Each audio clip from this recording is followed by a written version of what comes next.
नमस्कार, मैं हूं पुष्कर चौहान और आप देख रहे हैं सियासत की बात।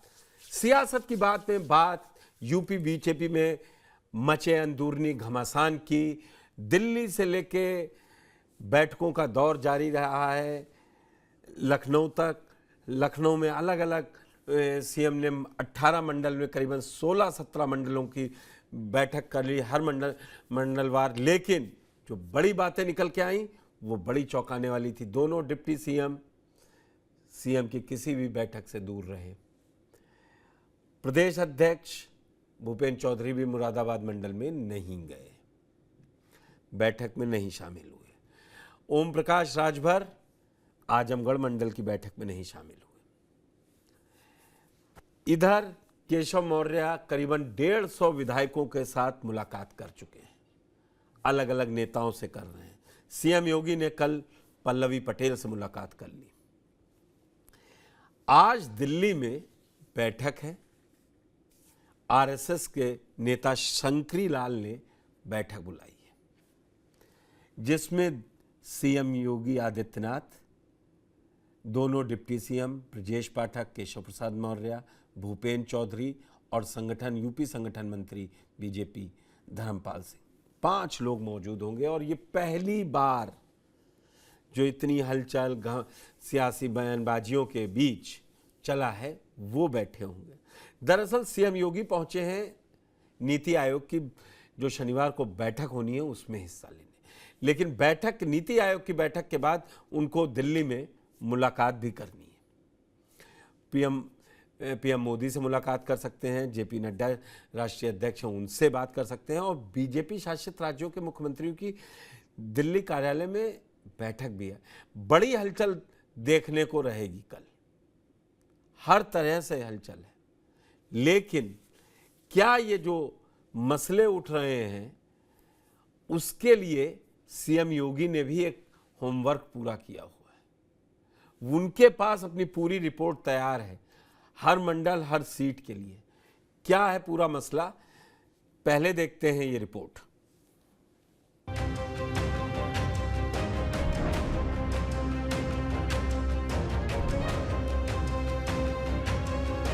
सीएम बदलने की चर्चाएं चल रही है, उसको लेकर नहीं, ऐसा कुछ नहीं। विपक्ष ने एक नेगेटिव एजेंडा सेट करके लोगों को गुमराह करने का काम किया। देखिए, माननीय मुख्यमंत्री योगी आदित्यनाथ जी को कुर्सी से उतारने के लिए पिछली सरकार में भी रोज हर हफ्ते एक शगुफा छूटता था।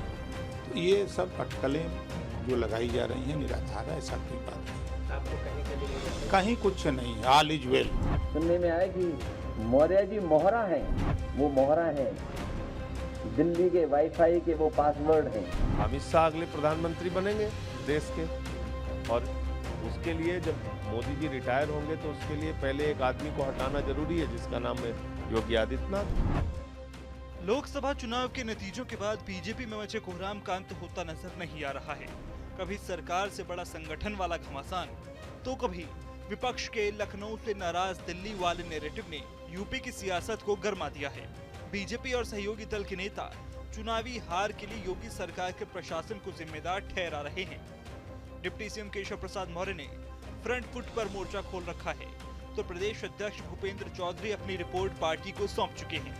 अब बारी सीएम योगी आदित्यनाथ की है, जो अपना होमवर्क तैयार कर दिल्ली आ गए हैं।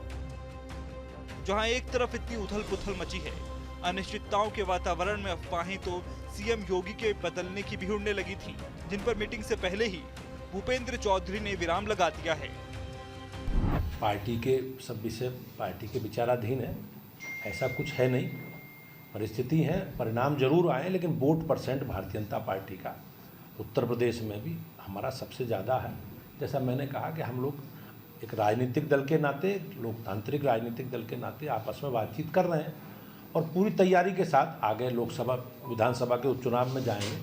और मुझे विश्वास है कि उत्तर प्रदेश की जनता का विश्वास हम लोग। सीएम बदलने की चर्चाएं चल रही है, उसको लेकर नहीं, ऐसा कुछ नहीं। वैसे हार के कारणों की समीक्षा लगभग पूरी हो चुकी है, क्या कारण निकल के आए हैं और क्या इसके ऊपर आपने देखा होगा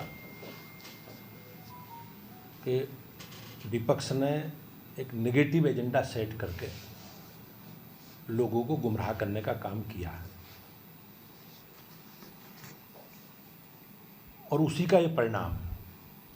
लेकिन धीरे धीरे धीरे प्रदेश की जनता सारे विषयों को समझ रही है और मोदी जी के प्रति हम सबका विश्वास है। इतना ही नहीं, आजमगढ़ में योगी की मीटिंग को नजरअंदाज करके डिप्टी सीएम केशव प्रसाद मौर्य के साथ मुलाकात कर चुके और योगी सरकार में मंत्री ओपी राजभर भी सरकार में अब ऑल इज वेल की दुहाई दे रहे हैं। हम तो बराबर मिलते हैं, कोई नई मुलाकात हो रहे हैं। देखिए, माननीय मुख्यमंत्री योगी आदित्यनाथ जी को कुर्सी से उतारने के लिए पिछली सरकार में भी रोज हर हफ्ते एक शगुफा छूटता था, लेकिन 5 साल वो रहे, सारे शगुफे सबके फेल। फिर वही शगुफा चालू है, कल हट जाएंगे, 2 गुट हो गया, दिल्ली वाले हटा रहे हैं, लखनऊ वाले भी कर रहे हैं, वो कर रहे हैं, कहीं कुछ नहीं है। एक दूसरे से सब लोग, आप बताइए कि अगर सीडीओ बीडीओ को कहीं चार्ज में अपने इलाके में ले जाना है तो किससे मिलेंगे? कांग्रेस से कि सपा वालों से मिला जाएगा? जो विभाग के मिनिस्टर हैं उन्हीं से न मिला जाएगा। अगर स्वास्थ्य संबंधी कोई मामला है, कोई मरीज सीरियस है, नहीं भर्ती हो पा रहा है, तो स्वास्थ्य मंत्री से ही न मिला जाएगा। तो ये सब अटकलें जो लगाई जा रही हैं निराधार है, ऐसा कोई बात नहीं। आपको कहीं से भी नहीं लगता? कहीं कुछ नहीं है, ऑल इज वेल। तो वहीं सीएम योगी ने अपने सहयोगियों से मुलाकात कर उनकी नाराजगी दूर करने की कोशिश की है। इसका नतीजा है कि केशव प्रसाद मौर्य के सुर में सुर मिलाने वाले संजय निषाद अब सीएम योगी को अपना अभिभावक और मार्गदर्शक बता रहे हैं। इस तरह सीएम योगी ने सहयोगी दल के नेताओं की नाराजगी को दूर करने का दांव चला है। लेकिन सीएम योगी आदित्यनाथ ने बीजेपी के सहयोगी दलों के विधायकों से ही मुलाकात नहीं की, बल्कि विपक्षी दलों के विधायकों से भी मिल रहे हैं। केशव प्रसाद मौर्य को सिराथू विधानसभा सीट पर 2022 के चुनाव में हराने वाली पल्लवी पटेल से भी मुख्यमंत्री ने मुलाकात करके सियासी संदेश देने की कोशिश की है। एक तरफ पल्लवी पटेल से मिलकर सपा को संदेश दिया है, दूसरी तरफ केशव प्रसाद मौर्य को मैसेज है और तीसरा संदेश अनुप्रिया पटेल के लिए है, क्योंकि केशव से लेकर अनुप्रिया तक सब सीएम योगी पर ओबीसी आरक्षण को लेकर सवाल खड़े कर चुके हैं। अपने होमवर्क में सीएम योगी ने डिप्टी सीएम केशव प्रसाद मौर्य की चिट्ठी का जवाब भी तैयार कर लिया है। सीएम योगी ने सूचना विभाग के आंकड़े जारी कर दिए हैं। उत्तर प्रदेश सूचना विभाग में 676 में से 512 आरक्षित वर्ग के आउटसोर्सिंग से कर्मचारी हैं। इसमें से 340 सिर्फ ओबीसी वर्ग के हैं। यह संख्या 75% के आसपास है, जबकि अभी आउटसोर्सिंग में आरक्षण का नियम लागू नहीं है। इस तरह योगी सरकार जल्द ही विभागार आउटसोर्सिंग में दिए गए आरक्षण का डेटा जारी करने का संकेत दे चुकी है कि आउटसोर्सिंग में आरक्षण व्यवस्था न होने के बाद भी ओबीसी समाज के लोगों की बड़ी संख्या में नियुक्ति की गई है। वहीं दूसरी तरफ विपक्ष है, जो लखनऊ से दिल्ली तक बीजेपी के घमासान पर वार पर वार किए जा रहा है। जहां पर दवाई इलाज इंतजाम पूरा मिल जाए गरीब को, तो स्वास्थ्य विभाग वो दिखाई दे रहा है, और कितना भ्रष्टाचार होगा उसमें पता ही नहीं। ये तो कुछ खुल रहे हैं, और ये खुल इसलिए रहे हैं कि कुछ लोग मोहरा बन गए हैं। वो मोहरा हैं, दिल्ली के वाईफाई के वो पासवर्ड हैं।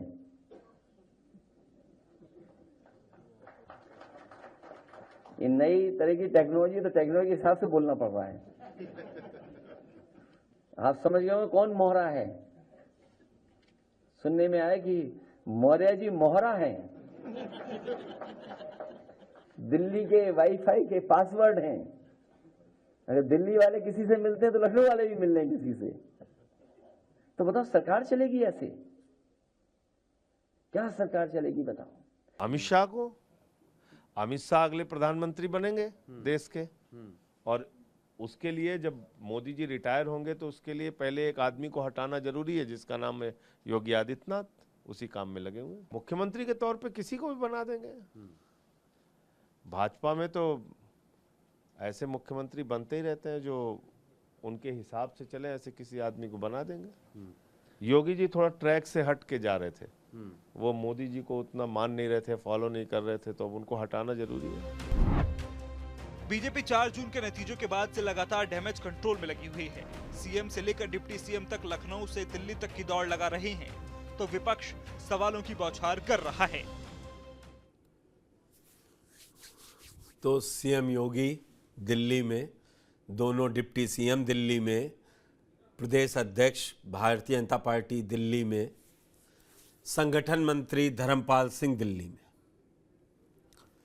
बैठक बुला ली गई है और मेरे जो इन खबरों का पार्टी प्रवक्ता तो बोलेंगे नहीं, जो है आज बैठक दिल्ली में हो रही है और दिल्ली में बैठक आरएसएस ने बुला ली है।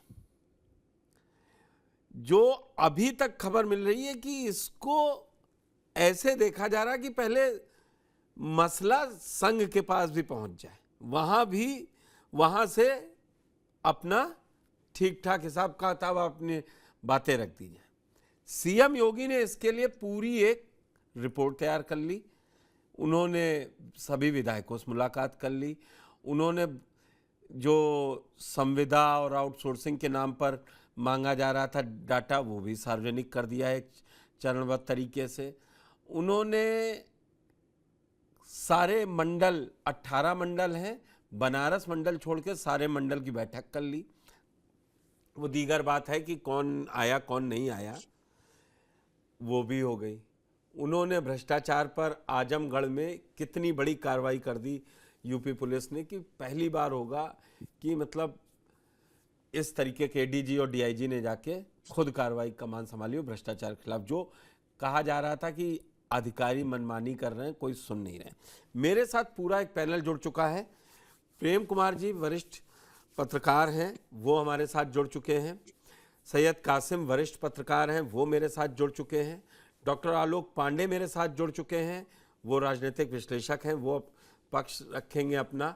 और शहनवाज चौधरी जी भी जुड़ चुके हैं, वो भी यूपी की और कहें कि सियासत पर बड़ी पकड़ी नज़र रखते हैं अपनी, और वो भी पक्ष रखेंगे। शुरुआत आलोक पांडे जी आपसे कर लेते हैं। यूपी बीजेपी में सब ठीक चल रहा है या कुछ है ऊपर नीचे? अब किसी भी पार्टी में सब अच्छा कैसे चल सकता है? अब जब कुछ ज्यादा गड़बड़ हो जाता है तो फिर धुआं उठती है। तो क्या ज्यादा गड़बड़ है, बस ये देखना है। क्योंकि 4 जून के बाद चीजें उतनी स्मूथ तो भारतीय जनता पार्टी में भी नहीं चल रही। लेकिन इतना तो मैं कहूंगा, कितना भी गड़बड़ हो, मैं योगी आदित्यनाथ जी को भी 2027 तक मुख्यमंत्री के रूप में ही देख पा रहा हूं। अभी भारतीय जनता पार्टी में मैं ये कहूं कि उत्तर प्रदेश में योगी जी के कबलाए कोई नेता नहीं, उनको डिस्प्लेस करके केंद्रीय नेतृत्व योगी जी को मुख्यमंत्री पद से हटा दे और दूसरे को बैठा दे। अगर ये होना होता हो गया हो। ये जो योगी जी के खिलाफ थोड़ा सा असंतोष है, ये तो कहा ही जा सकता है। जिस तरह से डिप्टी सीएम के बयान आते हैं या जिस तरह से मिश्रा जी के बयान आए थे कि केंद्र हस्तक्षेप करे, बीजेपी के एक नेता थे, शायद गाजीपुर से था वो बयान कि केंद्र हस्तक्षेप करे, तो कहीं ना कहीं असंतोष तो है। लेकिन मुझे उम्मीद है कि भारतीय जनता पार्टी जैसा कहती कि वो काडर बेस्ड पार्टी है, अनुशासन युक्त पार्टी है, तो शायद वो स्वयं सिद्ध करेगी समय के साथ, और वो भी बहुत जल्द। क्योंकि भारतीय जनता पार्टी के पास इतना समय नहीं है कि वो डैमेज करते हो तो बहुत लंबे समय तक रोक पाए। उसे इन कयासों पर विराम देना ही होगा। ये संदेश कृत्यों से देना होगा कि उत्तर प्रदेश भारतीय जनता पार्टी में सब ठीक है और केंद्र के साथ, दिल्ली के साथ बेहतर समन्वय है। ये सिद्ध करना होगा, नहीं तो भारतीय जनता पार्टी को प्रतिपल प्रतिक्षण नुकसान हो रहा है वोटों का, और 2027 तक बड़ा नुकसान हो सकता है। तो मुझे उम्मीद है कि अगर ये बात मेरी समझ में आ रही है तो भारतीय जनता पार्टी की भी समझ में आई है। एक बात मुझे और समझा दीजिए, तब मैं दूसरे गेस्ट पास जाऊंगा। जिस तरीके से केशव मौर्य डिप्टी सीएम है, ब्रजेश पाठक डिप्टी सीएम है, केशव मौर्य अब तक किसी 4 जून के बाद, अगर मैं गलत होऊंगा तो सैयद कासिम जी, प्रेम जी या आप खुद या शहनवाज जी बताइएगा, उन्होंने किसी भी कैबिनेट मीटिंग में या योगी के साथ किसी बैठक में हिस्सा नहीं लिया है। अब जैसा आपने कैडर बेस्ड पार्टी की बात करी, उसमें ऐसा तो नहीं हो सकता। मंडलवार समीक्षा बैठक मुख्यमंत्री कर रहे हैं, उसमें भी नहीं है। और बड़ा अच्छा लगता है कि 21 जुलाई को जब पार्टी की बैठक होती है तो मुख्यमंत्री का दौरा आजमगढ़ और बनारस लगा होता है, तो वो वहां दोनों डिप्टी सीएम मौजूद होते हैं, भूपेंद्र चौधरी भी मौजूद होते हैं। तो ये जरा काडर बेस्ड पार्टी में, अच्छा मुरादाबाद मंडल में बैठक में भूपेंद्र चौधरी भी नहीं गए, और आज ब्रजेश पाठक लखनऊ मंडल की उन्होंने आखिरी दिन रखी थी, आज वहां वो नहीं गए। ये कुछ कार्डर बेस्ड पार्टी में जो कुछ ज्यादा ही मतलब अनुशासन के तहत काम दिख रहा लोगों को। देखिए पंकज जी, मैं फिर कह रहा हूँ कि कहीं ना कहीं असंतोष तो है। पुष्कर पुष्कर पुष्कर हूं, पंकज नहीं। सॉरी पुष्कर जी, मैं कह रहा हूँ कि कहीं ना कहीं असंतोष तो है, ये दिख रहा है जिससे आपने सारी बातें बताई। क्या भारतीय जनता पार्टी के अंदर बाहर आप हम सब जानते नहीं, यही तो असंतोष है। जो 2017 में उनको मौर्य जी को मुख्यमंत्री बनना चाहिए था, वो बन गए योगी जी। तब से ये कहीं न कहीं पर थोड़ा बहुत असंतोष लगातार चल रहा, और ये हर पार्टी में चलता है। क्या अखिलेश जी और पिता और पुत्र में मुलायम सिंह में क्या चला था, मंदिर तक में चला। अरे आएंगे ना, फिर वो सबके घर की रामायण नहीं खुलनी ना। अभी जिसके घर की महाभारत चल रही वहीं तक रहे ना, फिर वो बड़ा अजीब हो जाएगा कि कहां पार्टी टूटी। फिर चले कल्याण सिंह के पास, हम लोग चले बलराज मेधो के पास, तब तो ना मुलायम सिंह की पार्टी थी ना मायावती की पार्टी थी। तो हम लोग अपन को ये 4 जून के बाद वाली स्थिति पर बात, और आप खूब अखिलेश यादव की आप खूब मजम्मत कीजिए, मुझे कोई समस्या नहीं है। आप मायावती को खींचिए। सैयद कासिम जी, ये इंटरवीन, ये जो असंतोष है, इसके लिए इतना लंबा टाइम हो गया। आपको भी पता है, आपको मैं तारीखों के साथ बताऊं, 16 जुलाई की रात क्या हुआ, फिर 15 जुलाई को, उससे पहले सरकार वर्सेस संगठन, फिर 17 जुलाई क्या हुआ, फिर 22 जुलाई को।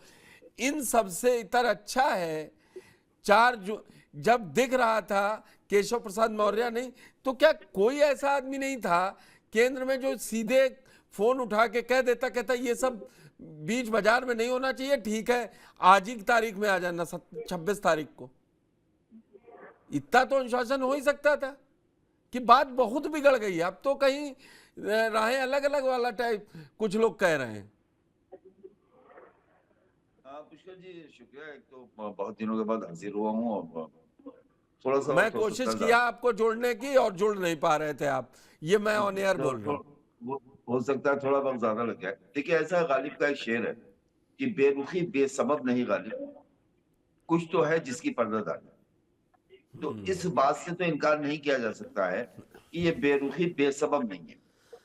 दूसरी बात आपने कही पुष्कर भाई कि क्या दिल्ली इंटरव्यू नहीं कर सकता था। मुझे जहां तक मेरा इल्म है, जहां तक मैंने पढ़ा है, राजनीति को समझा है, भारतीय जनता पार्टी तो बहुत ही, जैसा आलोक भाई ने कहा, कैडर बेस्ड पार्टी है। मतलब कांग्रेस, समाजवादी पार्टी, ये दूसरी पार्टियां जो राष्ट्रीय कहती हैं राष्ट्रीय नहीं, उसमें भी इस तरह एक मुख्यमंत्री को इस तरह नजरअंदाज करना कि सरकारी कैबिनेट हो या मुख्यमंत्री अगर बैठक बुलाएं तो उस बैठक में जब आपका एक हिस्सा है कि इस हिस्से से आपको रहना है, आप ना आए, तो एक हो तो हो गया, दूसरा भी हो जाए उसमें शामिल, तो इसमें थोड़ा सा अलार्मिंग हुआ, फिर तीसरा भी इसमें शामिल हो गया और अलार्मिंग हुआ, चौथा जिसको, देखिए भारतीय जनता पार्टी का जो संगठन प्रभारी होता है वो खुद आरएसएस है, वो उसकी आंख नाक कान है। तो अगर वो मौजूद है या वो देख रहा है, उसके बाद रिपोर्ट नहीं जा रही है या उसको टोक नहीं रहा है या बुला के मिल नहीं रहा है या जाके मुख्यमंत्री से बात नहीं कर रहा है और इन लोगों को नहीं कर रहा है, ये जिस तरह से ढील दी गई है, ये पर्दादारी की तरफ इशारा तो पुष्कर जी करता है। अब आते हैं दूसरी तरफ, योगी आदित्यनाथ 5 साल मुख्यमंत्री रह चुके, दोबारा कार्यकाल उनका चल रहा है। हमें उस पर बात ही नहीं करनी है कि मुख्यमंत्री कैसे हुए, कौन मंदिर जा रहा था और किस तरह से प्रसाद चढ़ाने वाला था, तैयारी जिसकी हो गई, वो उस बात पे नहीं जाना, सारी दुनिया जानती है। सवाल ये है कि आप, हमारे साथ इतना बड़ा पैनल बैठा है और पुष्कर जी आप जैसा ज़हीन एक जर्नलिस्ट और साथ में एक एंकर और तमाम चैनल्स में आप रहे, मुझे एक नेता का नाम कोई बता दे कि ये नेता योगी आदित्यनाथ के खास है। एक दर्जन अधिकारी का नाम तो आप बता सकते हैं, पैनल में बैठा हुआ कोई भी बता दे।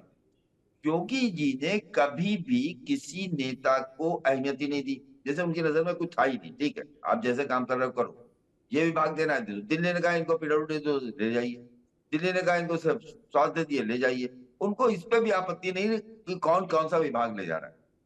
राजनीति में ब्यूरोक्रेसी, आपको आप उससे काम ले सकते हैं, उससे कर सकते हैं, हुकूमत चलवा सकता है, आपसे प्लानिंग कर सकता है, आपके एजेंडे को और बेहतर सेट कर सकता है। लेकिन पॉलिटिशियन जो है, जब आप जिले का अध्यक्ष आपसे नाराज, ब्लॉक का अध्यक्ष आपसे नाराज, आपके उस बयान से जिसे अनुपम मिश्रा ने सबसे पहले ट्वीट किया था कि मुख्यमंत्री योगी आदित्यनाथ ने कहा कि साहब ऐसा है कि क्या थाने की दलाली के लिए तुमको छोड़ दो, कोई थाने नहीं जाएगा। जो जान दे के बूथ पे लड़ के आया है उसके बारे में ये बयान, तो किस तरह से उन्होंने इसको लिया होगा। तो मुझे लगता है कि नीचे से ऊपर तक लोगों में भारतीय जनता पार्टी के सत्ता से जुड़े लोग, मैं काडर की बात नहीं कर रहा हूं, या मैं उस वोटर समूह की बात नहीं कर रहा हूं जिसको पूरे देश में योगी आदित्यनाथ जाके संबोधित करते हैं, जिसके लिए योगी आदित्यनाथ को केरल, कर्नाटक, तमिलनाडु, आंध्र हर जगह भेजा जाता है। मैं उस वोटर समूह की बात नहीं कर रहा हूं। लेकिन जो लोग सत्ता के बाद अपनी मेहनत का छोटा मोटा फल चाहते हैं, गाड़ी से थाने से मोटरसाइकिल छुड़ाना, तहसील में पट्टा दिलाना, किसी का राशन कोटे की दुकान 2 दुकानों को मर्ज करा देना, ये छोटे काम हैं जो स्थानीय नेताओं को काम होते हैं, सारे बंद पड़े हैं। मंत्रियों को हमने आपने इस पे कितने शो किए हैं कि ब्रिजेश, और वो जमाना भी याद कीजिए और आज का जमाना, इसको मैं थोड़ा सा कंपेयर कर दूं, जब अगली बार मुझे चाहे कम वक्त दीजिएगा। हमने आपने ब्रिजेश पाठक के अधिकारी को लेकर डिबेट्स की, हम वहां बैठे, आपके आलोक जी रहे तमाम भी डिबेट्स में। हमने केशव मौर्य के अधिकारी पे डिबेट की, हमने क्या कहते हैं उनके आपके शर्मा जी के विभाग और उसके बिजली के अधिकारियों पे बात की, और मुख्यमंत्री योगी आदित्यनाथ ने किसी अधिकारी को नहीं हटाया। चिल्लाते रहे, दिल्ली लखनऊ करते रहे, किसी को नहीं हटाया। कोई नाराज नहीं हुआ कि हम कैबिनेट में नहीं जाएंगे, हम बैठक में नहीं जाएंगे, हम आपकी बैठक में नहीं आएंगे। देखिए, ऐसा हमारे गांव में एक मसल कही जाती है कि खूंटे के बल पे बछिया नाचती है। सही बात, इससे ज्यादा मुझे कुछ नहीं कहना है। सही बात। एक बात आपने ये भी सही कही कि ब्यूरोक्रेसी रहे और जो राजनीति है वो राजनीति की तरीके से काम करे। इसको बड़ा महीन डिफरेंस होता है, लोग समझ नहीं पाते, सोचते हैं कि नेताओं को पास रखना। मैं ये नहीं कह रहा हूं फेवरेट हो या कुछ हो। प्रेम जी, आपके पास पहले आता हूं, ये दरअसल है क्या? ये कौन सी नूरा कुश्ती चल रही है? ऑल इज वेल सहयोगी बोल भी दे रहे हैं और कह रहे हैं मिलेंगे केशव प्रसाद मौर्य से। ऑल इज बोल भी दे रहे हैं, कह रहे हैं, वो भी याद दिलाए दे रहे हैं कि 150 विधायक धरने बैठ गए थे तब भी नहीं हटा पाए, बाबा तो 27 तक रहेंगे। हम ये समझना नहीं चाह रहे ये इतना रेजनमेंट किस चीज का है? हार जीत चुनाव में लगी रहती है। ऐसा नहीं है कि मैं आज फिर रिपीट कर रहा हूं और मेरे साथ जो भी पैनल बैठे हैं अलग अलग बार में 240 अपने आप में तीसरी बार लाना बहुत बड़ा काम है।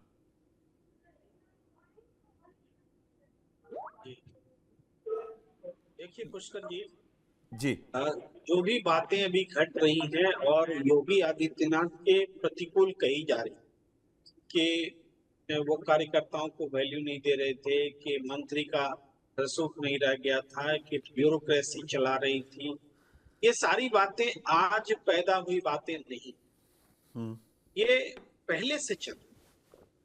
तो वो नया फैक्टर कौन है जिसने कि इन बातों को इतना मजबूत बना दिया है कि योगी आदित्यनाथ के खिलाफ वो एक मोर्चाबंदी का कारण बनता दिख रहा है।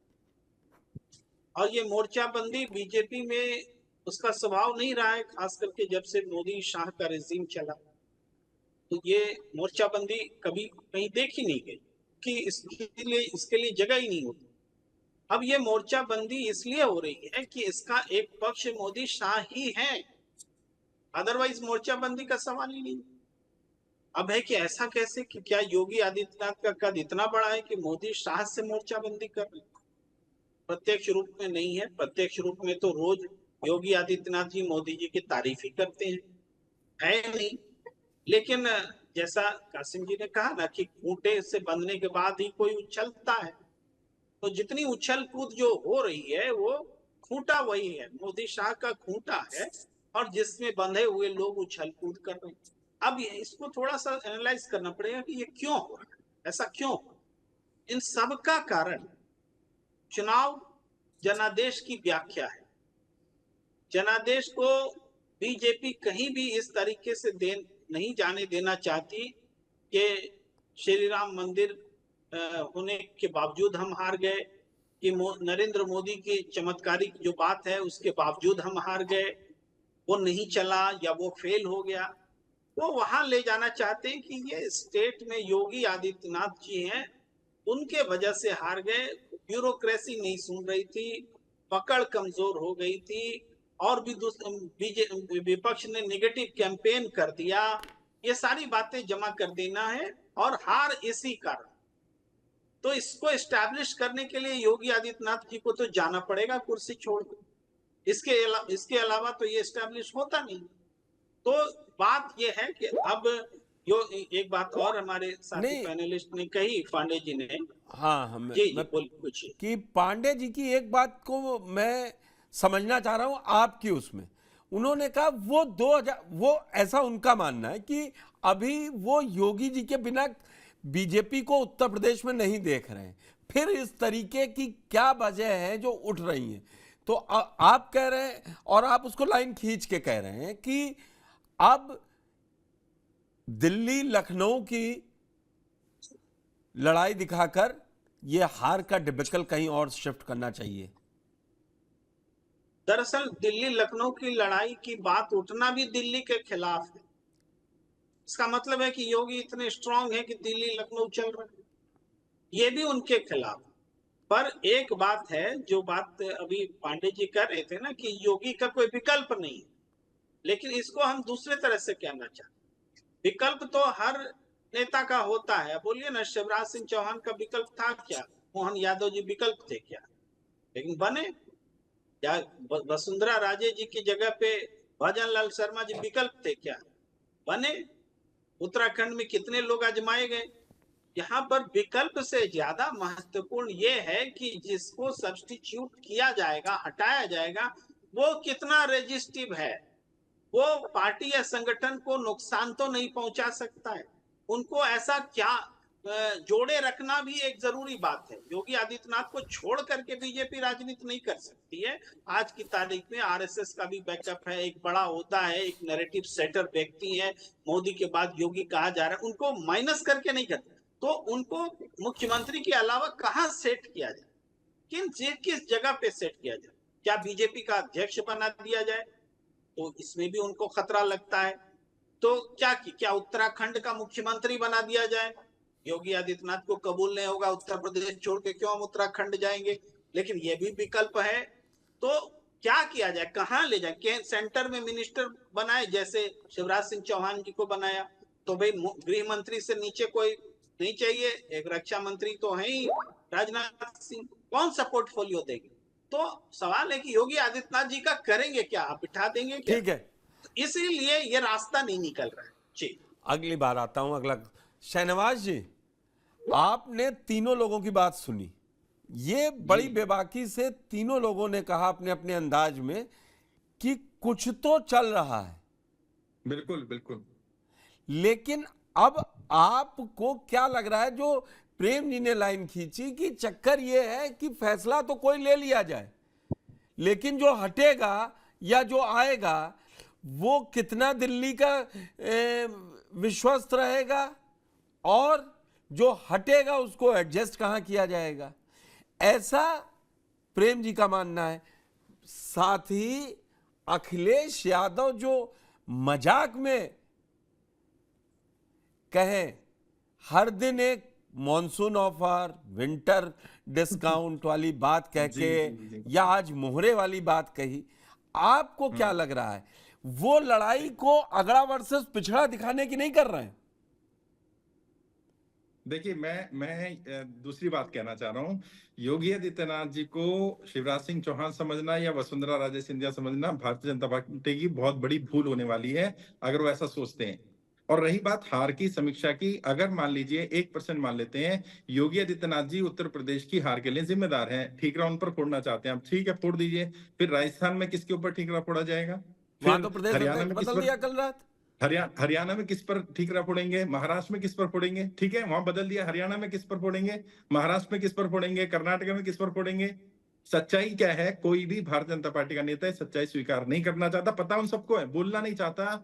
ये सीधा सीधा नरेंद्र मोदी जी की हार है, ये नरेंद्र मोदी जी के खिलाफ मैंडेट आया है, ये उनकी गारंटी का फेलियर है। नरेंद्र मोदी जी का अब सूरज ढल रहा है, इस बात को स्वीकार करना पड़ेगा। और भारतीय जनता पार्टी में नरेंद्र मोदी जी का अगर कोई विकल्प बन सकते हैं तो केवल और केवल योगी आदित्यनाथ जी हैं। इस बात को जितना जल्दी केंद्र स्वीकार कर ले उतना बेहतर होगा, जितना देर करेंगे उतना नुकसान होने वाला है। योगी जी की कोई गलती नहीं है यूपी हारने में या बाकी सीटें भी हारने में। मैं तो ये कहता हूं कि इतनी सीटें योगी जी की वजह से ही आई हैं यूपी में। अगर योगी जी अपने पर आ जाते, योगी जी की ताकत को आप कम आंक रहे हैं, भारतीय जनता पार्टी दहाई का आंकड़ा भी पार नहीं कर पाती। समस्या क्या है, कोई सच्चाई सुनना नहीं चाहता और कोई बोलना नहीं चाहता। और मैं आलोक जी की इस बात से बिल्कुल सहमत हूं कि 2027 तक योगी जी कहीं नहीं जाने वाले हैं। इस बात को आप लिख लीजिए, योगी का जाने का मतलब है भारतीय जनता पार्टी की उत्तर प्रदेश से विदाई, और ना ही केवल उत्तर प्रदेश से, देश से विदाई होने की शुरुआत हो जाएगी। इतनी नेगेटिविटी हो रही है और इस बात को लोग स्वीकार नहीं कर रहे हैं, केंद्र नेतृत्व समझ ही नहीं रहा है। तो फिर मुझे ये बड़ा गोल गोल है, मैं समझ ही नहीं पा रहा हूं सिरा पकड़ूं कहां से। फिर मैं बताता हूं वो जरूरी है, वो जरूरी है तो केशव को इतना कौन पीछे से बैकिंग दे रहा है? हाँ मैं बताता हूँ होता क्या है। दो दिक्कतें आ रही हैं। एक तो जो लोग दूसरी पार्टियां छोड़ करके बीजेपी में आए हैं वो बीजेपी के चाल चरित्र चेहरे को नहीं समझ पा रहे हैं। आप मुझे दूसरी जगह ले जा रहे हैं। मैं बीजेपी को समझ रहा हूँ, मुझे ये नहीं समझ में आ रहा है। मैं बीच में कासिम जी से एक टिप्पणी लूंगा। क्या कासिम जी केशव मौर्य बिना किसी बैकिंग के इतनी बड़ी बात कर सकते हैं? एक बात ऐड कर देता हूं बस। मैं आप पास ही आ रहा हूं, पहले मैं अपनी बात को सेकंड करवा रहा हूं। पुष्कर भाई कि सवाल तो नहीं गलत हो जाएगा। मैंने पहले कहा फिर कह रहा हूं कि मैं यहाँ पर कोई चालीसा पढ़ने तो आया नहीं, लेकिन इतना मैं जानता हूं कि ये, मैं फिर कहूँ, अब थोड़ा खुल के कह दूं, कुछ तो है जो पर्दादारी को थोड़ा खोल देता हूं। देखिए केशव मौर्य, जैसे अखिलेश यादव ने तो मजाक में जो कहा कि वो क्या कहते हैं उनका पासवर्ड है, क्या किसी राज्य के मुख्यमंत्री के खिलाफ उनका कैबिनेट मिनिस्टर इतनी हद तक जा सकता है? पूरा 1 महीना हो गया साहब भाई, 4 तारीख से आज तक तो महीना होने को आ गया ना। 4 जुलाई 4 अगस्त को एक हफ्ते बाद 2 महीने हो जाएंगे भाई। 4 जून से तो रिकॉर्ड पे है ना, 4 जून से रिकॉर्ड पे है। उससे पहले कितनी बार, और 4 जून से भी जुलाई आ गया, जुलाई से अगस्त आने वाला, 2 महीने होने वाले हैं। तो 2 महीने से अगर कोई इस तरह से, और ऐसे नहीं कि जबानी है, लिख के सब आरक्षण का मांग रहे हैं, लिख के, और क्या कहते हैं उसके बाद सहयोगी दल के लोगों से मिल रहे हैं, ओम प्रकाश तुम भी आ जाओ, संजय निषाद तुम भी आ जाओ अपने। और सुनिए इंटरेस्टिंग क्या है, जो विधायक खुल के आए हैं वो कौन है? सुशील सिंह चुलबुल। आप सोचिए ना कि मतलब ये सारी चीजें, उसको अगर आता अगले राउंड में आता। शहनवाज जी आप अपनी बात पूरी कीजिए जरा। मैं ये कहना चाह रहा था कि बिना केंद्र के इंटरफेयर के या बिना उनके सपोर्ट के केशव जी या कोई भी नेता हो वो योगी जी के सामने टिक ही नहीं सकता है, ये उन्हें मालूम है। और केंद्र में हम सबको भी, आपको भी मालूम है कौन क्या कर रहा है। छुपाने वाली बात कुछ है नहीं। मैं ये गोल गोल राउंड स्टॉप जलेबी नहीं जिसको कहते हैं राउंड स्टॉप, वही चल रहा है कि वो उनके बिना फिर पूरी बीजेपी की हार शुरू हो जाएगी। देखिए पंकज भाई, सॉरी पुष्कर भाई, शहनवाज भाई की बात को मैं थोड़ा सा, मैं कभी अपने पैनलिस्ट से डिफर नहीं करता। इतना समझिए कि अगर कुछ हो रहा है तो ये दिखावा नहीं है, ये हेडटेल नहीं हो रहा है, ये गोल गोल छड़ी नहीं खेली जा रही गांव वाली। वही बिल्कुल, जो अगर है तो फिर वो नतीजा देके जाएगा। इसको आप इतने कॉन्फिडेंट जवाब कह रहे हैं कि ऐसा नहीं होगा, क्या कहते हैं आलोक भाई कह रहे हैं ऐसा नहीं होगा। दिल्ली मजाक नतीजा क्या होगा, जो भी होगा, जो जैसे भी होगा, दिल्ली मजाक नहीं कर रहा। कुर्सी, सत्ता और पावर, ये वो चीज है कि ये जिसको भी सौंप दी जाती है वो उसमें कामयाब हो जाता है। आइए आलोक जी, आइए आलोक जी। कानपुर में कचहरी में बैठा था, बस मैं लोगों की बात बता रहा हूँ, अपनी नहीं। इसे कानपुर वकीलों की बात मानी जाए। वहां पर मेरा भाई भी वकील है, मैं पेशे से लॉ ग्रेजुएट भी हूँ, प्रैक्टिस नहीं करता लेकिन लॉ ग्रेजुएट, विधि का थोड़ा बहुत ज्ञान है। तो मैं बैठा था तो वकीलों ने कहा, उसमें से मेरे भाई ने स्पेशली कहा, उसने कहा या तो योगी जी को निपटा दिया जाएगा और या योगी जी प्रधानमंत्री हो। बस यहां से मेरी बात सब समझ में आ, या तो इस घटना में वो निपट जाएंगे पूरा, और या फिर वो सबसे बड़े नेता बन के उभरेंगे। ऐसा चर्चा है। चर्चा तो किसी चीज की कर लीजिए, अखिलेश यादव कीजिए तो वो बताएंगे 27 में आ रहे हैं और 29 में केंद्र में नहीं आ तो रहे क्या हैं। लग रहा है बीजेपी जैसी चल रही 27 में नहीं आ रहे हैं? भाई मैं इस चाल के साथ तो वो आ रहे हैं। हम आप 27 तक बात करते रहेंगे और मैं 22 जनवरी के बाद का माहौल और 4 जून को आए रिजल्ट के बाद मैं अब वोट खुलने के बाद ही कोई मानूंगा। ये बात आज मैं सबके सामने कह रहा हूं। कासिम जी से मेरी बातचीत हो रही थी तब माहौल कुछ और था, सब कोई 70-72। कासिम भाई पहले आदमी थे मुझे जिन्होंने कहा पुष्कर जी आप नोट कीजिए 50-55 के बीच कहीं आंकड़ा है, और अभी मैं टहल रहा हूं, उसके बाद बात होगी तब बताऊंगा। आज मैं ऑफ द रिकॉर्ड हुई बात ऑन रिकॉर्ड रख रहा हूं कासिम जी की। ये शायद ये पहले व्यक्ति थे, तब पहले चरण का वोट भी नहीं पड़ा था। कासिम भाई गलत कह रहा हूं? होली के बाद की बात थी, शायद हम आप मिले थे। जी जी जी। तो अब ये आकलन लगाना बड़ा मुश्किल है इस जनता को। मोदी जी की भाषा में लाभार्थियों को घर दिया, मकान दिया, राम मंदिर दे दिया, जो अपने वादे थे 370 खत्म कर दिया। अगर उनके मैनिफेस्टो के हिसाब से देखें, मैं 15 लाख पे नहीं जा रहा हूं, राजनीतिक बात नहीं कर रहा, वो तो कह रहे हैं सब करके बैठे थे और रिजल्ट आ गया 303 से घट के 240। तो उस पे बात नहीं। ये बताइए कि अभी जो ये बैठक है इसमें कुछ निकल पाएगा कि ये सब ऐसे ही लौट जाएंगे जो रिपोर्ट कार्ड तैयार करके बैठे। मैं प्रेम जी के पास आऊंगा, उसके बाद पहले आलोक जी की एक छोटी सी टिप्पणी ले लूं इस पे। अब पुष्कर भाई अगर केंद्र निकालना चाहेगा तो निकल आएगा। अगर केंद्र निकालना चाहेगा हल, तो केंद्र अभी इतना कमजोर नहीं हुआ है। लेटर मुगल ईरान नहीं आया है बीजेपी में।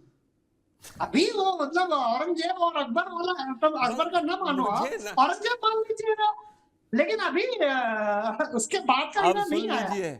उसमें जो आप औरंगजेब, मुगल, अकबर बता रहे हैं, जिनको ना पिताजी बेटे को सेट करके चले गए, इतने बड़े कहते हैं ना जब समाजवादी खाली होता है वो आपस ही में लड़ने लगता है। जब समाजवादी के पास कोई काम नहीं होता है तो वो आपस में ही लड़ने लगता है। सॉरी, लेकिन ये कहावत हमने नहीं कही, राम मनोहर लोहिया कहते थे। गलत कहा है क्या प्रेम जी? सही कहा है, बिल्कुल ठीक है, बिल्कुल ठीक। अब आप बताइए, इसमें वो औरंगजेब वहां जाने से बढ़िया है कि ये लोग अपनी लड़ाई खत्म कर लें, जहां एकजुटता, एकता में शक्ति, सबसे बड़ी पार्टी, और मतलब मैं बता नहीं पाऊंगा क्या क्या भाजपा ने अपने को 4 जून से पहले प्रोजेक्ट कर रखा था। अब जरा कम है वो।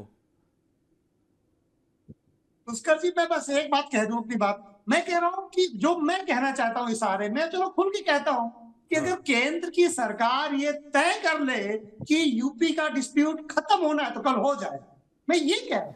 मैं वही सवाल पूछ रहा हूं कि ये फिर क्यों नहीं खत्म करना चाह रहे हैं प्रेम जी? कि शहनवाज जी की बात सही है कि असल में मिल नहीं पा रहा कि कौन किसकी जगह किसको रखें, किसको हटाएं, किसको बैठाएं। भाई चुनाव तो अब 27 और 29 में होंगे ना कमोबेश। देखिए पुष्कर जी, योगी आदित्यनाथ जी को हटाया जाएगा ये तय हो चुका है। कैसे हटाया जाएगा इस पर मंथन, इस पर प्रक्रिया चल रही। अब यह है कि अभी तक योगी आदित्यनाथ जी अपने आप को बहुत स्ट्रॉन्ग रहे भी हैं और दिखाते भी रहे हैं, लेकिन अब उनको रिप्लेस करना है तो किनसे रिप्लेस करना है? आने वाली जो राजनीति है उत्तर प्रदेश की, ओबीसी बनाम ओबीसी ही लड़ाई होगी। चाहे योगी इनको अखिलेश यादव जी को मान लीजिए, तो इनको ओबीसी नेता चाहिए बीजेपी को आगे लड़ाई लड़ने के लिए।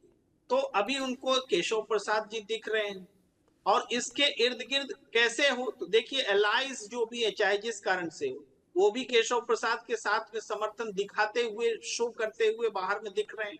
इसका मतलब है कि योगी को कमजोर करते हुए दिख रहे हैं। तो ये कमजोर करते हुए अगर ये असंतोष थोड़ा और बढ़ जाता है, मान मनोबल से योगी जी को समझाने की कोशिश होगी, सम्मानजनक तरीके से आप छोड़ दीजिए कुछ, लेकिन बदले में क्या मिलेगा, मैंने पहले भी कहा था, वही वो बड़ा सवाल है। तो अगर सम्मानजनक तरीके से वो छोड़ देते हैं तब तो एक रास्ता निकलेगा, नहीं तो ये असंतोष इतना बढ़ाया जाएगा, इतना फ्रस्ट्रेट कर दिया जाएगा कि अंततः लगेगा कि इस झगड़े को निपटाने का अब अचानक से एक न्यायमूर्ति बीजेपी की तरफ से आएंगे, एक होंगे, अब कोई रास्ता नहीं बचा, अब रास्ता यही है, उस सीमा तक इसको ले जाने देना चाहते हैं। ये लड़ाई वही, ये मान लीजिए मेरा विश्लेषण यही है कि योगी आदित्यनाथ जी को हटाने का फैसला हो चुका है। इनको हटाने में साल लगे कि 10 महीना लगे कि 6 महीना लगे, लेकिन ये 1 साल से ज्यादा नहीं लगना है, इससे कम में ही ये मामला निपटेगा। क्योंकि आप जान रहे, सबको लग रहा है कि देश की राजनीति में जिस तरह से ये तो मैं 2022 से सुन रहा हूँ या 2017 से भी, क्या 1 साल के अंदर हटा दिए जाएंगे, 2017 से चल रहा है। तो मगर 17 में ये सिस्टम नहीं था जो अब चल रहा है। जी हाँ, ये बात मैं मानता हूँ। और 2017 के मोदी, 2022 में मोदी और 2024 जुलाई में मोदी या बीजेपी का अलग एक पैटर्न है। अब वो तीसरे दौर की सरकार चला रहे हैं। अब उनको ये वो समय है, मैं बड़ा कड़ा शब्द यूज करूंगा, अब आपको सिर्फ अपने रिजल्ट के नंबर दिखाने हैं। अब आप ये नहीं कह सकते हैं कि मेरे पास ये नहीं था, पेंसिल बॉक्स नहीं था, तो मेरे पास पानी की बोतल नहीं दी गई थी, स्कूल वाला क्लास 5 वाला नहीं चलेगा। अब वो है कि अब आपको डिलीवरी देनी होगी, और उसका मुजाहरा जनता ने दिखा दिया 240 पे पहुंचा के। अगर आप महंगाई बेरोजगारी पर बात नहीं करेंगे, आ रहा हूं प्रेम सर, अगर महंगाई बेरोजगारी पर बात नहीं करेंगे तो ऐसा नहीं है कि बात उठेगी नहीं। केवल एक संविधान मिट जाएगा, आरक्षण खत्म कर देंगे, उस पर इतना बड़ा डिबेकल नहीं हो सकता। जी प्रेम जी, अपनी बात पूरी कीजिए। हम ये बात कह रहे हैं कि ठीक है, योगी आदित्यनाथ जी को हटाने का फैसला मन में मान लिया गया होगा, लेकिन ये चूंकि सेंटर पहले जैसा स्ट्रांग नहीं है, वहां की देश की राजनीति भी बदली है, तो ऐसा भी नहीं है कि आपने ठान लिया तो वो होकर रहेगा। जो जिस तरह से घटनाएं घट रही कि केशव प्रसाद अपने गठबंधन सहयोगी उनको मदद करते हुए दिख रहे हैं, दिखाना चाहते हैं। अगर इसका जवाबी एक्शन अगर योगी आदित्यनाथ कुछ इस तरह से दिखाने लगे कि वो वसुंधरा राजे जी से जाके मुलाकात करके तस्वीरें खिंचा लें, वो जाके शिवराज जी से हाथ मिला लें, वो जाके उद्धव ठाकरे से मिल लें कि हम तो व्यक्तिगत मुलाकात कर रहे थे, तो बस इतने में सटक जाएंगे वो लोग जिन्होंने ठान ली है योगी आदित्यनाथ को हटाने। ये शायद मुझे कासिम जी बढ़िया समझा पाए। ये जो चल रहा है कासिम जी, इंटरवीन वाली बात नहीं मानी कि इंटरवीन भी कर देंगे, या उस लिमिट तक आपको लग रहा है कि उससे कोई बीजेपी को बड़ा फायदा होगा? सिर्फ एक व्यक्ति को हटाने या रखने, उससे आपको नेक्स्ट आपको जनता के बीच में जाना है ना। अब वो पुष्कर भाई बड़ा दिलचस्प है, इसको थोड़ा सा यूं समझिए। अभी मेरे जहन में एक बात आई कि मतलब हटाने और बनाने से मिलेगा क्या, वही सवाल भी आपने कर दिया जो मेरे जहन में गूंज रहा था। मौर्य यूपीए क्या कहते हैं, इंडिया को गया, निषाद इंडिया को गया, मेनका गांधी करा दिया, छोटे से निषाद ने गोरखपुर से आगे, बिल्कुल राममोहन निषाद ने हराया। कुर्मी जो है इंडिया को गया, ठाकुर इंडिया को गया, ठीक है, यादव को तो जाना ही था, मुसलमान इंडिया को गया। कुल मिला के एक बिरादरी थी आलोक भाई की जो इंटैक्ट थी पूरे चुनाव में, और उसने बड़ी संख्या में, परसेंटेज में सबसे बड़ा परसेंटेज उसका है जिसने वोट किया भारतीय जनता पार्टी। नहीं, सीएसडीएस का परसेंटेज कहता है कि 90% वोट जनरल कास्ट का बीजेपी को ही गया। मैं सीएसडीएस को कोट कर रहा हूं। हाँ, तो जनरल कास्ट कह दिया उन्होंने, उसमें वैश्य भी जनरल होता है, उसमें क्या कहते हैं दूसरी जो कास्ट भी जनरल होता है। इसमें से एक मैंने खास शब्द इस्तेमाल किया, क्षत्रिय वोट। तो वो पूरे चुनाव में शुरू हो गया था। हमने मुजफ्फरनगर से जब देखना शुरू किया, उसके आखिर तक उसमें हम लोग चर्चा भी खूब करते रहे। अब सवाल ये है कि नफा नुकसान की अगर बात है तो भाई केशव मौर्य आएंगे तो क्या अपने साथ सारा मौर्य ले आएंगे? क्योंकि अब तो क्षेत्रवार डेवलप हो गया, हर क्षेत्र का एक मौर्य, हर क्षेत्र का एक निषाद, हर क्षेत्र में सैनी, हर क्षेत्र में चौहान, हर क्षेत्र में राय। अब तो मतलब क्षेत्रवाद हो गया ना, जो इस चुनाव में हमने 2024 में देखा। देखिए, न हम सफर न किसी हमनशी से निकलेगा, न हम सफर न किसी हमनशी से निकलेगा, हमारे पांव का कांटा हम ही से निकलेगा। ये चीज जो है, इसको हम और आप चर्चा कितनी भी कर लें, लेकिन बात फिर वही पहुंचेगी कि अगर ये आग लगी है तो इसमें किसी ने माचिस भी दिखाई है, किसी ने पेट्रोल भी डाला है, किसी ने इसको धक्काया भी है, और धक्काने के बाद खबरें लीक भी की हैं। योगी आदित्यनाथ का माइनस पॉइंट ये था कि वो पॉलिटिकल लोगों के टच में नहीं थे, पॉलिटिकल लोगों को भाव नहीं दिया। उत्तर प्रदेश में किसी एक आदमी का नाम कोई नहीं बता सकता है जो योगी आदित्यनाथ का करीबी हो और पॉलिटिकल हो। तो जो साजिशें हैं, उन साजिशों को वो पकड़ नहीं पा रहे थे। अब जब पकड़ा तो पल्लवी पटेल तुम आओ, उनको बुला के दोबारा बात करो, उन्होंने अब करना शुरू किया।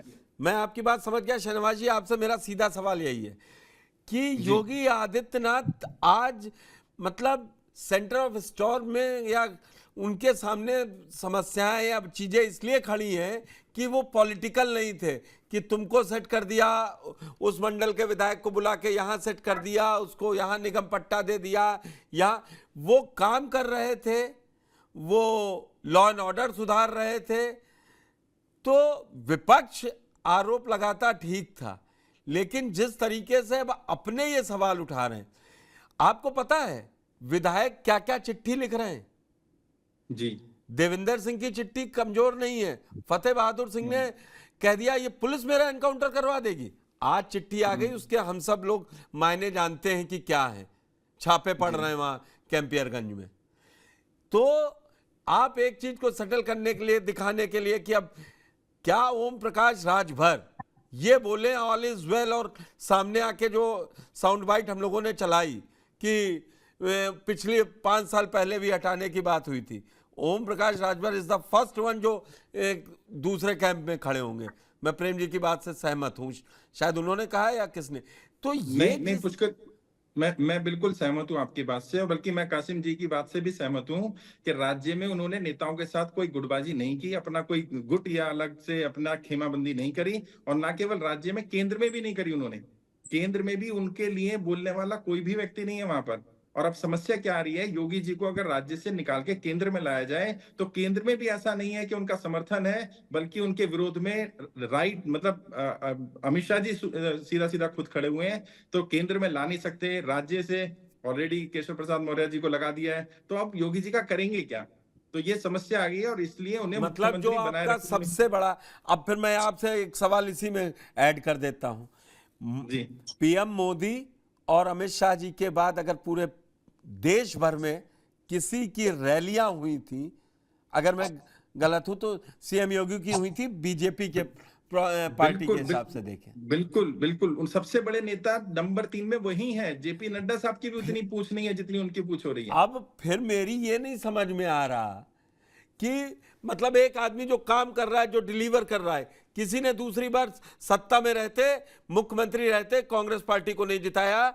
मैं यूपी के जो लगातार कांग्रेस जीती हुई, या तो एनडी तिवारी हट गए, या वीरभद्र सिंह हट गए, या त्रिभुवन नारायण मिश्रा। राजनीति में यही तो होता है, अगर मेरी टीम का कोई व्यक्ति मुझसे ज्यादा काम करने लग जाए और मैं काबिल उतना नहीं हूं, तो मेरी कुर्सी को खतरा हो जाता है भाई। अच्छा, वो वाली बात है, वो वाली बात आप कह रहे हैं कि दोस्त फेल हो जाए तो दुख होता है, दोस्त फर्स्ट आ जाए तो बहुत ज्यादा दुख होता है। मैं आलोक जी की भाषा में कहलवाना चाह रहा था, वो बच्चों को पढ़ाते हैं, तो मैंने कहा ये वो बात हो गई।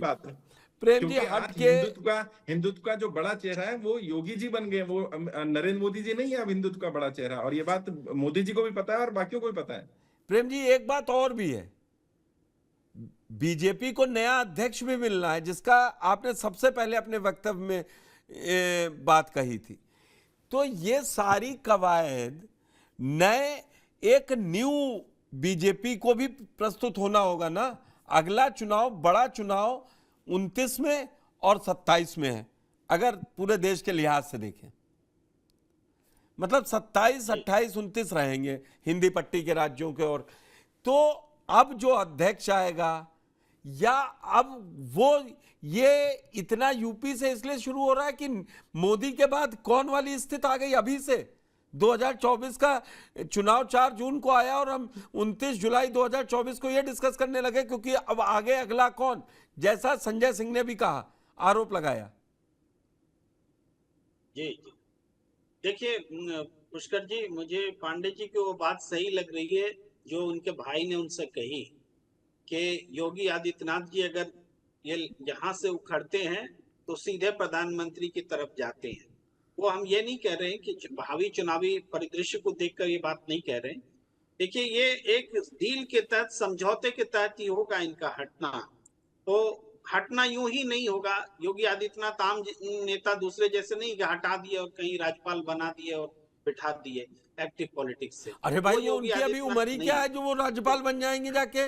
51 अगर राजनीति करनी है, 71 की वसुंधरा राज्यपाल बनने को तैयार नहीं है, और आप 51 साल के आदमी, 52 साल के आदमी को आप कह रहे हो कि मुख्यमंत्री आप राज्यपाल बना देंगे।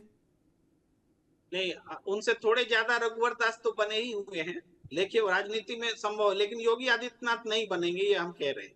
तो क्या हो सकते हैं इसमें? देखिए संघ की बड़ी भूमिका है। मानना जो नरेंद्र मोदी जी को है कि कैसे एकोमोडेशन हो। बीजेपी अध्यक्ष का पद है, बहुत नानुकुर है, लेकिन आरएसएस चाहता है कि मिल जाए। इसके अलावा गृह मंत्री को रिप्लेस तो नहीं कर सकते, लेकिन डिप्टी पीएम का पोस्ट क्रिएट कर सकते हैं। मगर फिर वही डिप्टी बात, पीएम पोस्ट क्रिएट करने का मतलब पीएम है पोस्ट कैसे क्रिएट होना। डिप्टी पीएम में फिर आप उनको विभाग क्या देंगे? Small scale industries deputy PM को? विभाग की जरूरत क्या है? डिप्टी पीएम के लिए विभाग देना जरूरी थोड़े है। हाँ, बिना सबसे पहले आप ही सवाल उठाएंगे प्रेम जी। आलोक पांडे भले ना उठाएं, शहनवाज चौधरी और प्रेम कुमार जी सबसे पहले सवाल उठाएंगे कि ये यूपी भी डुबो दिया और वहां कुछ दिया नहीं।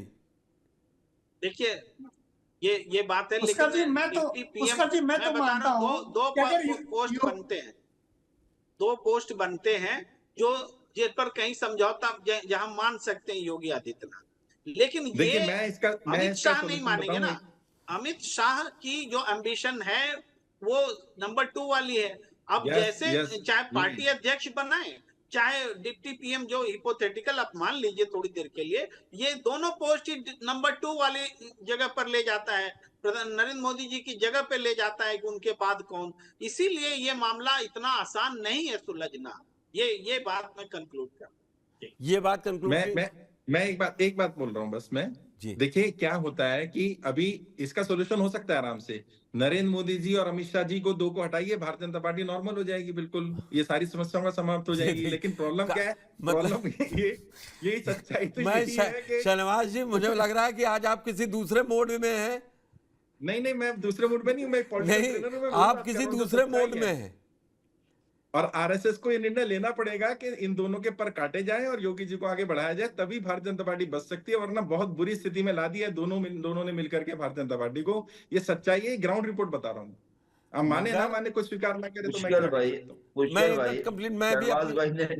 भाई ने एक हंसी मजाक की बात की। तो देखिए ऐसा है कि 240 इसलिए कम लग रहा है कि मतलब एक्सपेक्टेशन से, मैं यही बात कहने जा रहा था।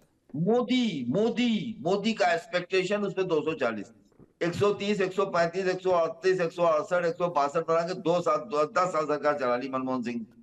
और 240 84 के बाद से नहीं पहुंची है कांग्रेस। मैं वही कह रहा हूं कि 240 232 ही रह गए थे।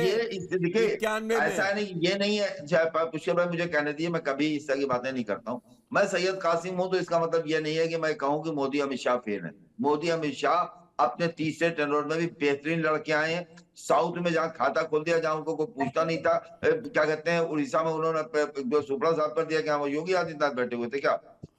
और दूसरी चीज, एक चीज और समझ लीजिए कि योगी आदित्यनाथ या कोई भी, उसको दिल्ली को जब हटाना होगा तो हटा लेगा।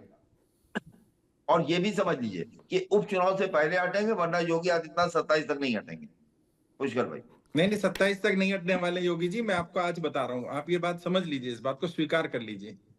और जो लोग भी इस तरह की अफवाहें उड़ा रहे हैं वो गलत अफवाहें उड़ा रहे हैं। भारतीय जनता पार्टी में कंफर्म है योगी जी नहीं जाने वाले यूपी से, और गए तो वो सीधा जैसे बोला ना डिप्टी प्राइम मिनिस्टर चलिए या सीधा प्राइम प्रेम जी मिनिस्टरशिप पे थोड़ी देर शहनवाज जी की बात मान लेते हैं, तो फिर ये इतना बड़ा रास्ता क्यों फैला? मैं जहां से शुरू किया हूं फिरा वहीं फिर आ गए। फिर ये केशव प्रसाद मौर्य लाल कृष्ण आडवाणी डिप्टी पीएम बने थे।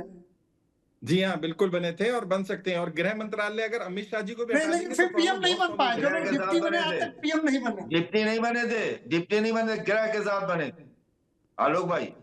अब कासिम गृह के साथ साहब बने। इसमें एक अपनी जानकारी में इंक्लूड कर दूं, जब भी थे अटल बिहारी गृह मंत्री के साथ, गृह के साथ, गृह के साथ।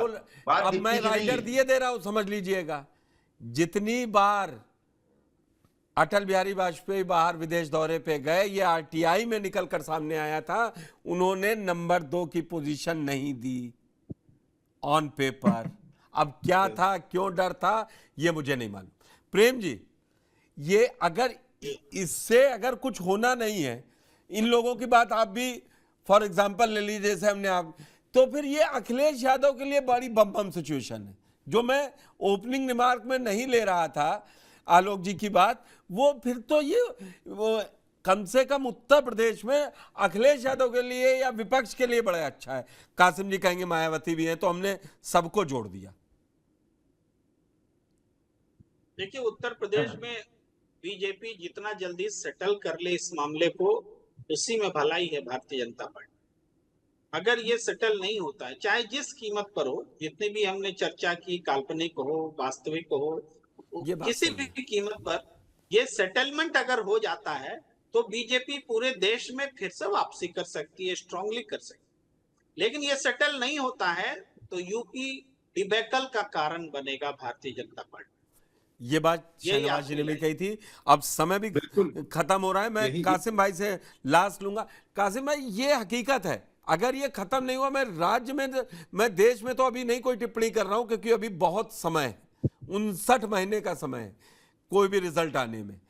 लेकिन उत्तर प्रदेश में स्थिति बहुत वैसे ही अभी मतलब बहुत अच्छी स्थिति में नहीं है सरकार। नहीं, मैं एक चीज बस ऐड कर रहा हूँ। आप पास लास्ट में आऊंगा, आलोक जी को सबसे लास्ट में दूंगा मैं। कासिम भाई का लास्ट स्टेटमेंट। देखिए, ऐसा है पुष्कर भाई, कोई माने कोई कुछ भी कहे, पॉलिटिकली बात कर रहा हूं मैं। हाँ। योगी आदित्यनाथ ना तो उमा भारती हैं अभी तक, ना ही कल्याण सिंह है अभी तक, ना है वो क्या कहते हैं कर्नाटका के येदियुरप्पा। मैं उसकी बात कर रहा हूं जिसे पॉलिटिकली मजबूत कहा जाता है। इतने मजबूत सियासी तौर पे नहीं योगी आदित्यनाथ। योगी आदित्यनाथ जो है, उनके साथ एक चीज सबसे बड़ी लगी हुई है, मठ, उनकी शैली, उनकी वाणी। इसको हटा दीजिए तो न वो उमा भारती के, चूंकि उनके पास एक समाज का और था, कल्याण सिंह के पास एक समाज का और था, येदियुरप्पा के पास एक समाज का, मतलब साउथ में रास्ता खोलने वाला आदमी था। सब खर्च हुए।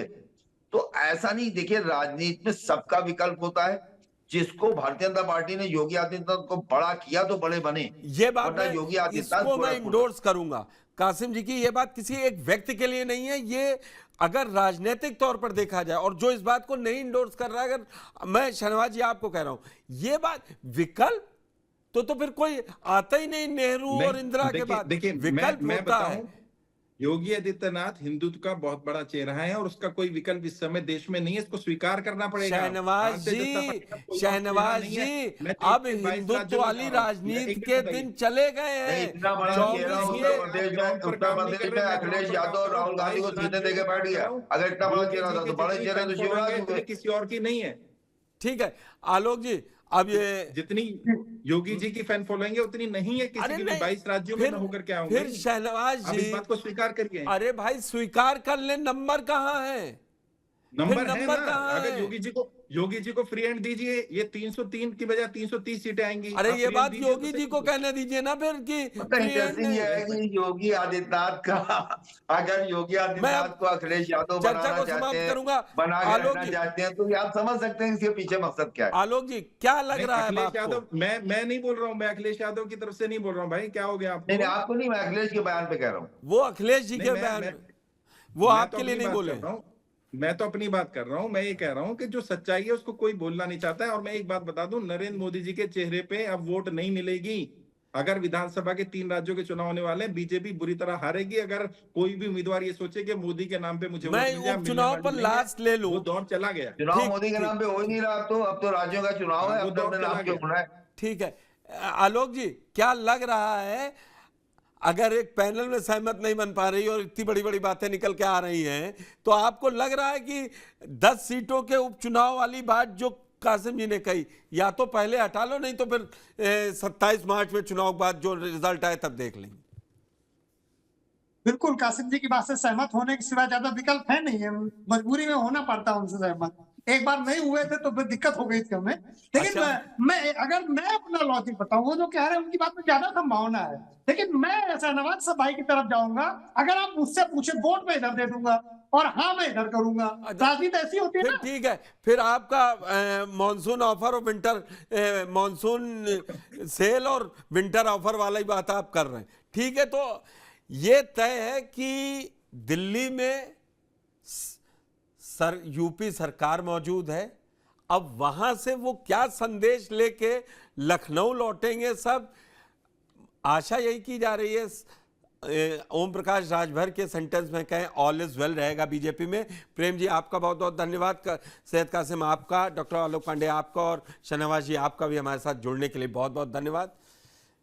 तो यूपी बीजेपी में जो ये गुटबाजी या जो भी चीजें निकल कर आ रही हैं, दिल्ली में गहन चिंतन बैठक है। अगले 72 घंटे में इसको क्लियर होना पड़ेगा कि क्या है, सब एक पेज पे हैं कि नहीं, कि बीजेपी आलाकमान अपनी वीटो लगा के सबको एक पेपर पे लाती है, क्योंकि 29 जुलाई सोमवार को ये लखनऊ में विधानसभा बजट सत्र की शुरुआत है, और अगर अपने ही घेर रहे होंगे तो विपक्ष को मौका बड़ा मिलेगा। धन्यवाद।